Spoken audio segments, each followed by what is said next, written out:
Hey all, and welcome back to another episode of There's Danger Here. I'm Leilani. And since we did an entire episode on Cary Stayner, I thought we should do this little bonus on Kenneth Parnell, who is the man who abducted Cary's brother. So let's just jump right into it, shall we? Kenneth Eugene Parnell was born on September 26, 1931, to parents Cecile and Mary Olive Parnell in Amarillo, Texas.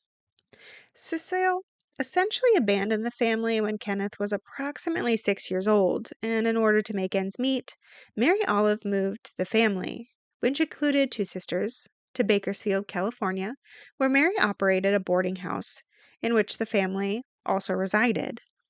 According to the book Stephen Stayner would write later on, Kenneth reported to him that he had been molested at age 13 by one of the many boarders his mother took in.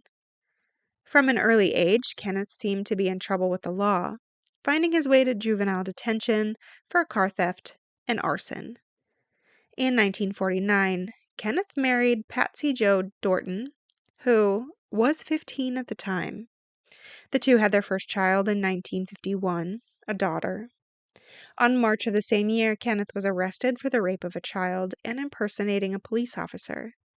Kenneth showed a deputy sheriff's badge that he had purchased from an Army-Navy surplus store to a young boy and managed to lure him in. For the rape, he was sentenced to 4 whole years, of course. At one point, Kenneth escaped from the state institution in Norwalk, California, but fortunately that didn't last long. According to Kenneth, he kidnapped and assaulted the boy because Patsy was pregnant, stating, quote, "had to find another outlet," end quote. Patsy divorced Kenneth in 1957, and according to him, he married later that year and had a second daughter. Kenneth was then convicted of armed robbery in Utah, at which point his second wife then filed for divorce. Kenneth also claimed to have married a third time in 1968, but this seems pretty unsubstantiated. While working in Yosemite, Kenneth met Irvin Edward Murphy, a coworker, and convinced him that he was an aspiring minister. Kenneth convinced Irvin that he needed a boy to, quote, raise him in a religious type deal, end quote. Then, on December 4th, 1972, Kenneth and Irvin drove around handing religious pamphlets to children when they happened by 7-year-old Stephen Stayner as he was walking home from school, where he was a second grader.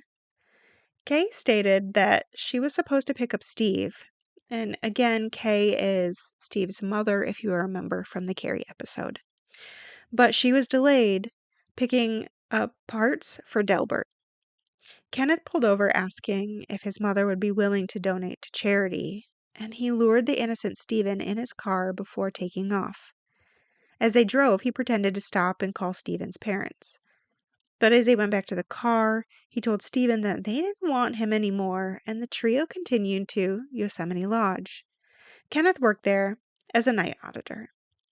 A week after they got to the lodge, Kenneth told Stephen that his parents couldn't afford him anymore, and so they simply gave Kenneth custody of him. That his new name was going to be Dennis Gregory Parnell, making sure that he used that name only from then on. Additionally, Stephen was instructed to call him Dad, and Kenneth began sexually assaulting young Stephen from that night on. Meanwhile, Kay stated that after she missed Stephen at school, she went home. Stephen wasn't there yet, but because the neighborhood was full of children, and so her and Delbert weren't initially concerned. They assumed that Stephen was simply out playing.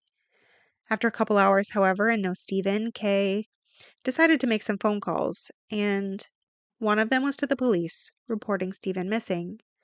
They printed flyers and started handing them out. They went to the news stations and radio stations to get Stephen's information out there. Kay stated they tried to get Stephen's name and photo out in the news, but within weeks, the story faded into the background. At first, Kenneth beat Stephen into submission. Then, as time went on, Kenneth would switch from beating to giving Stephen special treats. And within weeks of the abduction, Kenneth put Stephen in school under his new assumed name. At one point, Stephen attempted to run away while Kenneth was at work. He got out to the road, but was in a completely different area than he was used to, and he got scared, and so he turned around and went back to the house. To keep from being identified, the family, quote unquote, moved multiple times throughout the years. By the time he was 11, Kenneth was forcing Stephen to drink to loosen him up. He got him a dog that they named Queenie, and for a while lived with a woman, Barbara Mathis, who freely abused Stephen as well, though I can't find much information on her, just that she was allowed to abuse him. Stephen went to school in Camchi. Friends of his said that, quote unquote, Dennis was shy, but once he was out of his shell, he was kind, that he wouldn't let friends go into his house, and when they got to the end of the road, that's where he was simply dropped off. Some friends thought that Kenneth spoiled, again, Dennis, because he was allowed to smoke and drink. Others thought Kenneth was weird because he had 2 pairs of pants, holes in his socks, and really dirty fingernails. Neighbor Pat stated she never trusted Kenneth, telling her daughter that she was never to go to Kenneth's house alone.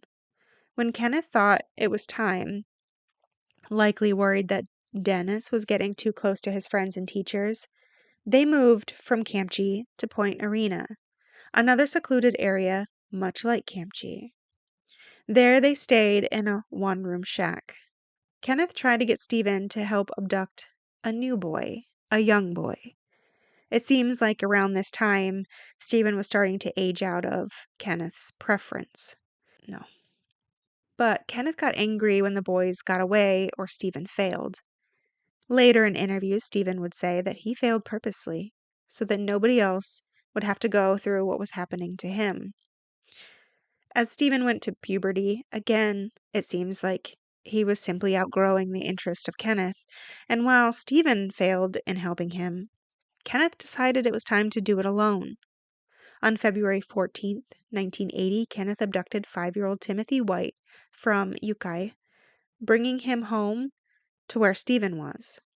On March 1st, 1980, when Kenneth was out at work, Stephen decided he couldn't let the boy suffer the way that he had, and so he picked up the boy and carried him, and the two hitchhiked all the way back 40 miles to Ukiah. The night they fled, it was raining and cold, and the two made it approximately a mile before a man stopped in his truck and ended up giving him a ride all the way to the police station. Just an aside, he got to keep his dog Queenie after all of this. At 3 a.m. the next day, police were knocking on the door of the Stayners. Kay answered, and police stated it was about their son. Cary was out camping, and so she originally assumed it was about him, but police quickly said, "This is about Stephen." That he was at the Ukiah police station, news quickly found out and reported on finding the missing Stephen and Timothy. Kay and Delbert stated they were nervous because they had to meet their son all over again. After 7 years, he was different, and they were going to have to change to become a family again. Kay stated, quote, "What more can you ask for? He came home," end quote. Hundreds of people lined the street for Stephen's homecoming. At trial, Kenneth was convicted of abducting both boys, and for Timothy, Kenneth was sentenced to 7 years, and for the kidnapping of Stephen, 7 months. This happened because the case actually occurred in another county, which of course declined to prosecute for the kidnapping and sexual assault of Stephen, which resulted in this lighter sentence. He was paroled after 5 years. In 1989, Stephen Stayner was killed in a hit-and-run motorcycle accident. Timothy White was one of the pallbearers. He left behind a daughter, Ashley, and son, Stephen Jr. In 2003, Kenneth was arrested in connection with a kidnapping, as he attempted to get his caretaker to buy a 4-year-old in Berkeley, California. In 2004, he went to trial and was found guilty and, in accordance with the 3 strikes law in California, was sentenced to the harshest sentence available, 25 years to life in prison. Prosecutor Tim Wellman stated, quote, "He has been a danger to children his entire life," end quote. 4 years later, in 2008, 76-year-old Kenneth Parnell was placed on hospice. He died on January 21st, 2008, at 9:10 p.m. of natural causes in the state prison hospital at Vacaville. And that is the end of Kenneth Parnell and kind of that side story of Stephen. And I know that it doesn't completely seem relevant because I was talking about Cary a while ago. He's the Yosemite National Park Killer. But this does also take place partially in Yosemite, and it has the family tie. So I figured that I would just kind of put that information out there. Now, to all those out there listening, be careful. It's a dangerous world we live in.